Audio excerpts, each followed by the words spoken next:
بسم الله الرحمن الرحيم الحمد لله رب العالمين نحمده ونشكره امتنانا وإقرارا بفضله واعترافا بعظيم كرمه اللهم لك الحمد حتى ترضى ثم الصلاة والسلام على رسوله وحبيبه سيد الأنبياء والمرسلين محمد وعلى آله الميامين الأطهار المنتجبين اللهم صل على محمد وعلى محمد. Sisters and brothers, dear viewers, Assalamu alaikum wa rahmatullahi wa barakatuh. Welcome to the fourth night of our program, or the fourth sessions of our program for month of Ramadan 2023. I pray that Allah subhanahu wa ta'ala would accept your supplications, du'as, prayers, fasting, late night, pleading to Allah and keeping other people in your prayers. We're going to go back to Du'a Abu Hamzeh al-Thumali and look at two other sections at least of that dua. من أين لي الخير يا رب ولا يوجد إلا من عندك ومن أين لي النجاة ولا تستطاع إلا بك. How can I attain prosperity and well-being, O Lord, while it is not found elsewhere save with you? And how can I find redemption while it cannot be attained save through you? The more I think about Du'a Abu Hamzeh al-Thumali, I believe I've reached this tentative conclusion that Imam Zain al-Abidin salawatullah salam alayhi, in choosing the opening statements, literally lays down the major themes that after this opening statement he's going to spend huge amount of time unpacking it through the prayer. And in the early part, in the first two section or segment, it says, Ilahi la tu'addibni bi'uqubatik. The concept of adab and the fact that adab and discipline can be attained either through punishment or through reward is presented, which as we go through the dua, we see this concept of appealing to Allah subhanahu wa ta'ala is there. And also, وَلَا تَمْكُرْ بِي فِي حِيلَتِكَ, and in your planning, do not let me deviate from the righteous path. That leaves it to Allah subhanahu wa ta'ala. That this is this second point, the concept of adab, وَلَا تَمْكُرْ بِي فِي حِيلَتِكَ, etc. These are the three major statements that we talked about. And within this notion, as I explained in the past, that the punishment or at least encouragement or discipline could be either gentle or harsh. And Imam Zain al-Abidin doesn't say don't discipline me, don't guide me to the right path. He says because we intrinsically as human beings, we need to be disciplined and to be guided to the right path. But he says instead of being harsh, use the gentle approach, so to speak, to remind me of if there is any deviation from the right path. And if you are planning in your absolute wisdom, as you are trying to plan, don't allow me to somehow move or to get into this sinking position of being deeper and deeper in sins, which we talked about istidraj in the night that we were discussing it. That sometimes Allah subhanahu wa ta'ala in the Holy Quran says that we give opportunity to those who disobey to be even more sinful by granting them their wishes. And ultimately they will sink. They get through this slippery slope kind of situation that they sink themselves deeper and deeper and deeper into sin, and ultimately they will receive the punishment of Allah. These are clearly stated. Now, in the sections that we are going to address today, من أين لي الخير يا رب ولا يوجد إلا من عندك ومن أين لي النجاة ولا تستطاع إلا بك. Imam Zain al-Abidin clearly states something which is very critical.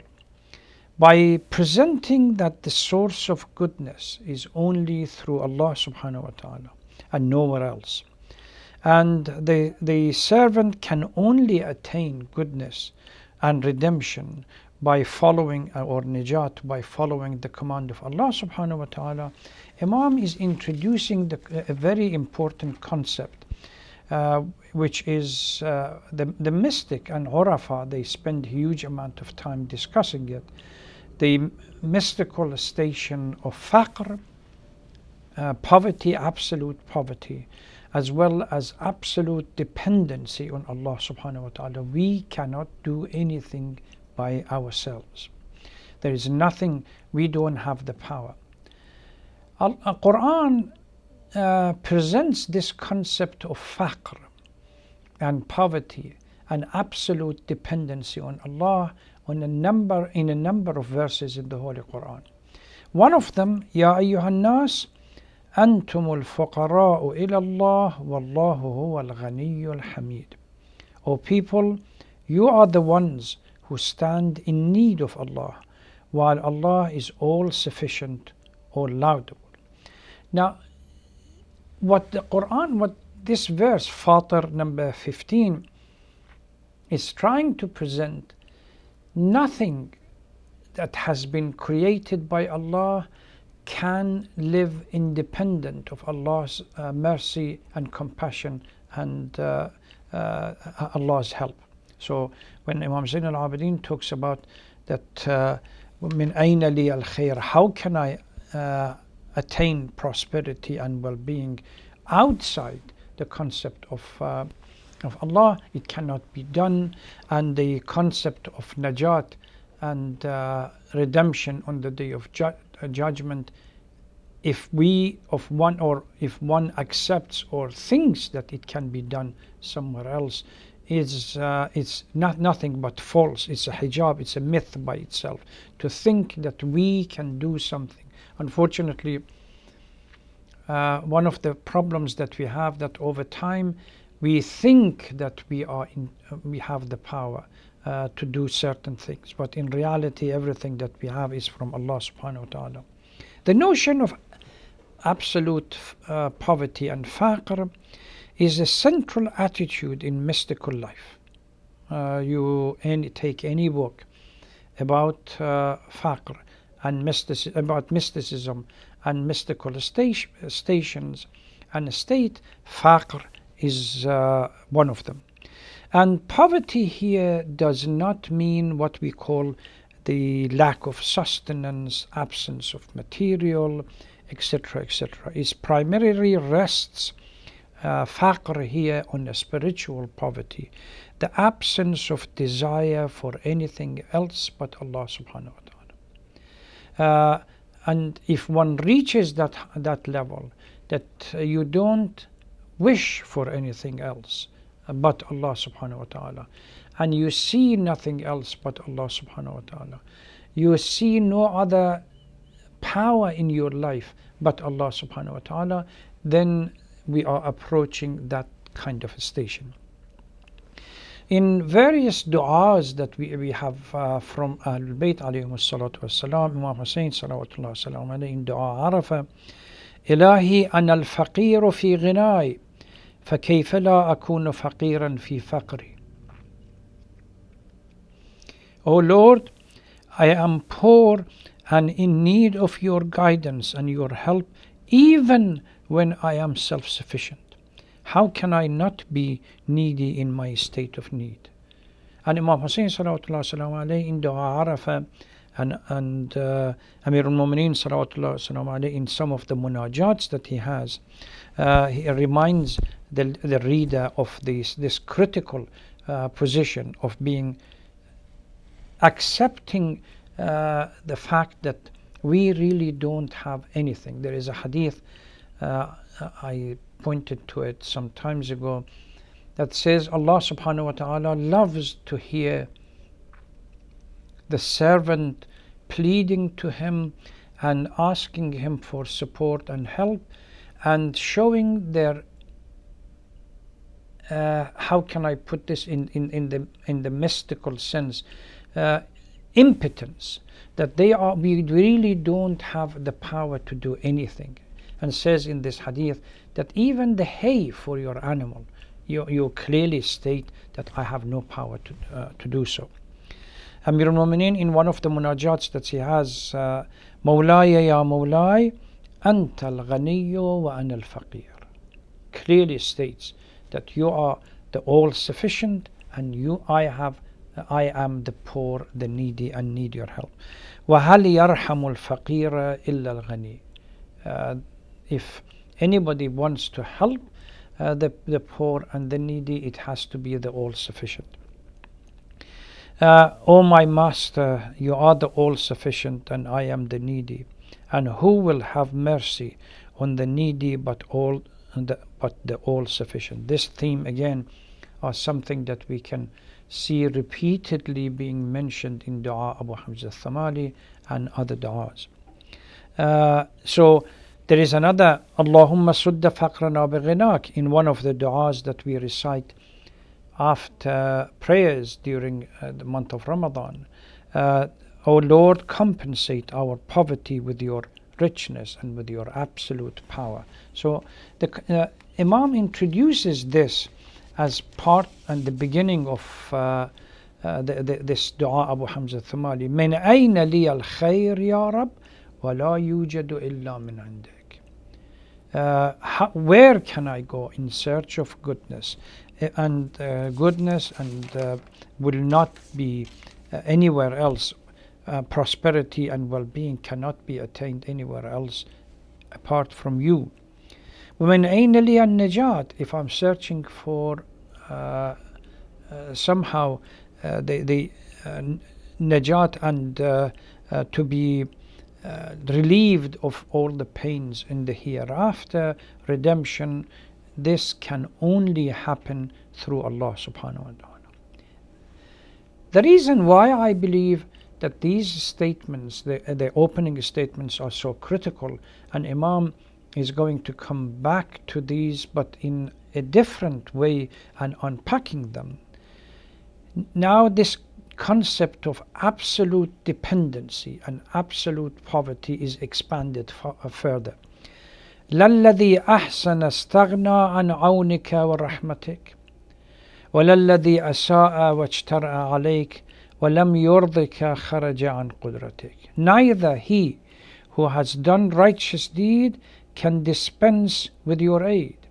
If we spend all of our life and we do good deed, still we are in need, because the statement at the beginning of the verse in the Holy Quran, أَنْتُمُ الْفُقَرَاء, intrinsically you are in need of help from Allah subhanahu wa ta'ala. So here, لَلَّذِي أَحْسَنَ اسْتَغْنَى عَنْ عَوْنِكَ وَرَحْمَتِكَ, neither he who has done righteous deed can dispense with your aid and mercy, and nor can he who did evil dares to challenge you and did not arrive at your pleasure found an exit out of your power. Whether we have to be mindful, whether we submit or whether we don't, whether we are sinful or whether we are submissive, whether we consider ourselves to be abd and work as much as possible to submit to the command of Allah subhanahu wa ta'ala, all of this is going to be within the parameters of power of Allah subhanahu wa ta'ala, not outside of it. There is a story about Imam Hussein salawatullah wasalam alayhi, that somebody comes to him and says, يا ابن رسول الله أنا رجل عاصي. I am a man habitually have to sin. ولا أصبر على المعصية, and I cannot stay away from sinfulness. فعظني بموعظة, give me advice. فقال عليه الصلاة والسلام افعل 5 أشياء واذنب ما شئت. You do 5 things and then you can sin as much as you want. الأول لا تأكل من رزق الله واذنب ما شئت. You can't have your sustenance being granted by Allah subhanahu wa ta'ala, and Allah is providing you with everything, and yet you are becoming sinful and disobedient. Number 2, أخرج من ولاية الله واذنب ما شئت. Find a space in which the authority of Allah subhanahu wa ta'ala is not going to be there, and then you can do what you want. الثالث أطلب موضعا لا يراك الله واذنب ما شئت. Find a space that God doesn't see you, then you can sin as much as you want. الرابع إذا جاء ملك الموت ليقبض روحك فادفعه عن نفسك واذنب ما شئت. If the angel of death comes to take your life, to take your soul, and says, Ibrahim, come on, our time is up, let's go. Say, no, I'm not coming. The only story that we have that there was a debate between Malakul Maut and one of the prophet was Prophet Ibrahim sallallahu alaihi wasallam. When Israel came to Prophet Ibrahim and said, Habibuka yatlubuk. Your lover, the person that likes you, the person that loves you, is calling for you. An indirect message that is a time to go. He says, how can my lover or my Habib is going to take the life or the soul of somebody that he loves so much? Through this small conversation, and finally says, how can a servant, when he's called by the beloved, refuses to go that way? Then Ibrahim says, amran muta'a. This is the only place that, metaphorically speaking, there is a conversation about delay and not going. Otherwise, Imam Hussein is making it clear, when Malakul Maut comes, فَإِذَا جَاءَ أَجَلُهُمْ, there is no going back and forth, even for seconds. And finally, وَالْخَامِسِ إِذَا أَدْخَلَكَ مَالِكَ فِي النَّارِ فَلَا تَدْخُلْ فِي النَّارِ. If Malik, the angel responsible for Jahannam, is pushing you towards fire, stay away and say, look, I don't intend to go there. What Imam is trying to remind to this person who calls himself habitual sinner, that he cannot stay away from sinfulness, that there is everything that we have in absolute dependency on Allah subhanahu wa ta'ala for our sustenance. We are living in the parameter of the power of Allah subhanahu wa ta'ala. We cannot go to a place where Allah cannot see us. When angel of death comes, we cannot reject their call. And when punishment comes, we cannot somehow stay away from it. How can we, as an individual, then have the audacity to stand before Allah subhanahu wa ta'ala and not to obey and to be sinful and disobeying? Imam Zain al-Abidin salawatullah salam alayhi, in this opening statement, is trying to tell us or remind us of this fact, that nothing good will come before Allah subhanahu wa ta'ala. And if we look at the two broad categories of sinful and non-sinful, they both operate within the power of Allah subhanahu wa ta'ala. So hence everyone needs Allah subhanahu wa ta'ala. Imam Hussein salawatullah salam alayhi, again in Du'a Arafah, points out that on the day of judgment, with what should I come to meet you?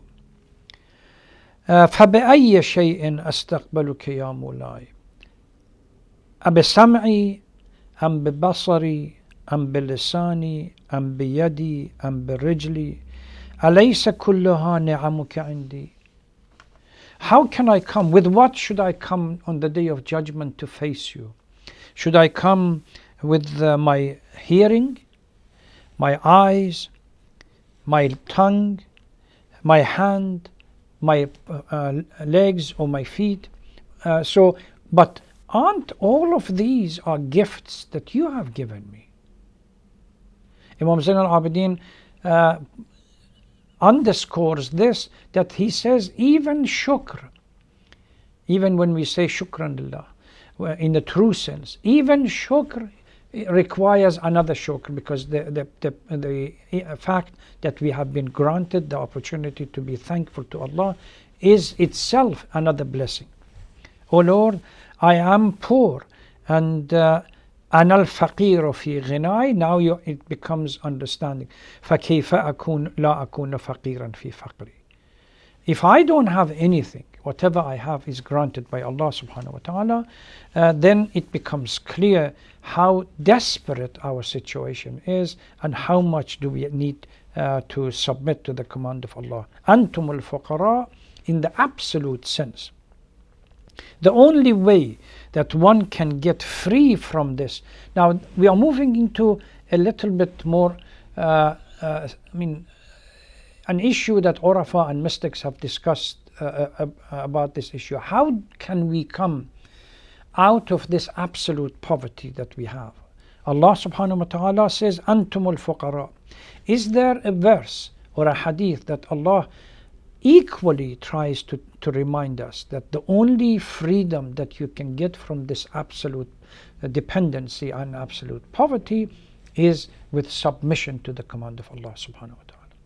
Only those who see nothing in the world but Allah subhanahu wa ta'ala are the true, they have the true freedom and they have the true power.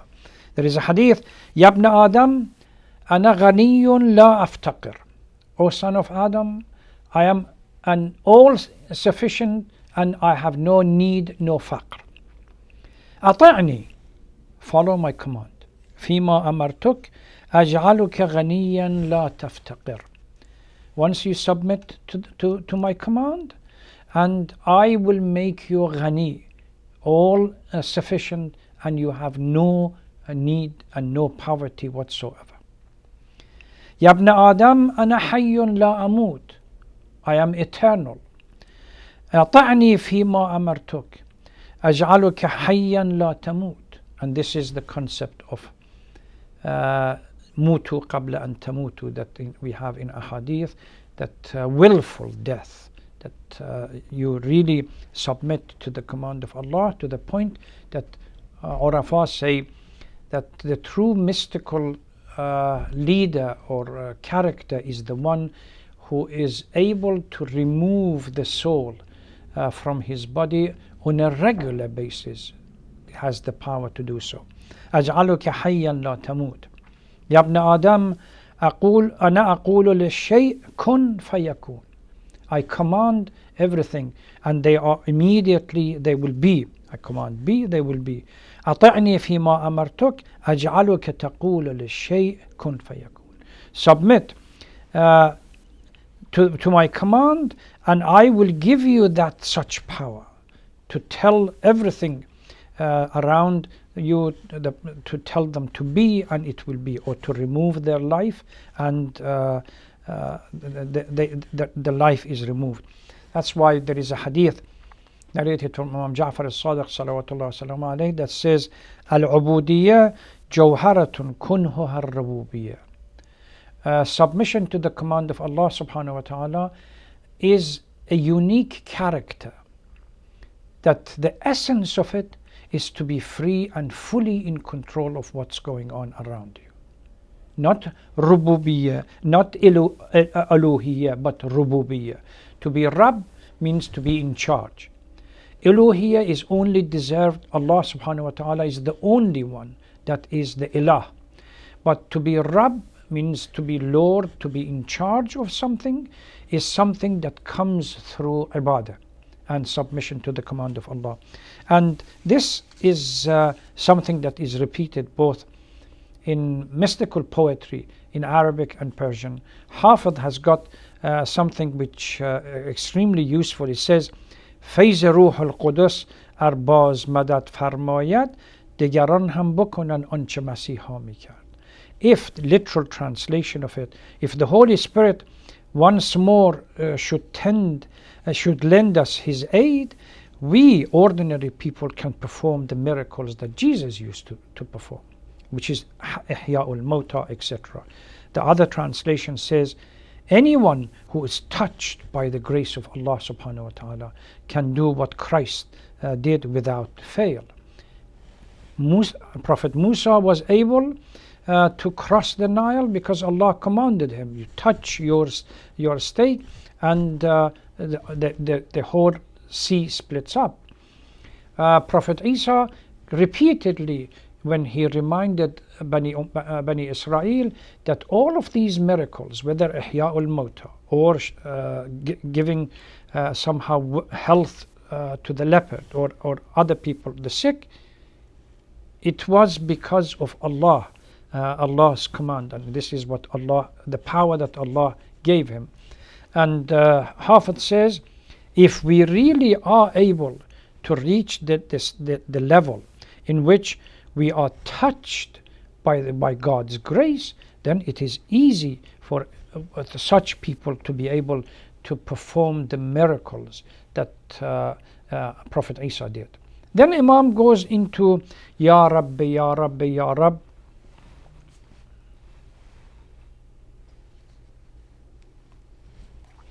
Ya Rabbi, Ya Rabbi, Ya Rabb, and which was the beginning of a transition from this section to another section. And inshallah, we would deal with this in the next program that we have. I would like to ask everyone, please keep us in your prayer, and particularly those who are in need, poor, or they have some kind of medical issues that they are asking everybody during the month of Ramadan to remember them. Thank you very much for listening. Wassalamu alaikum wa rahmatullahi wa barakatuh.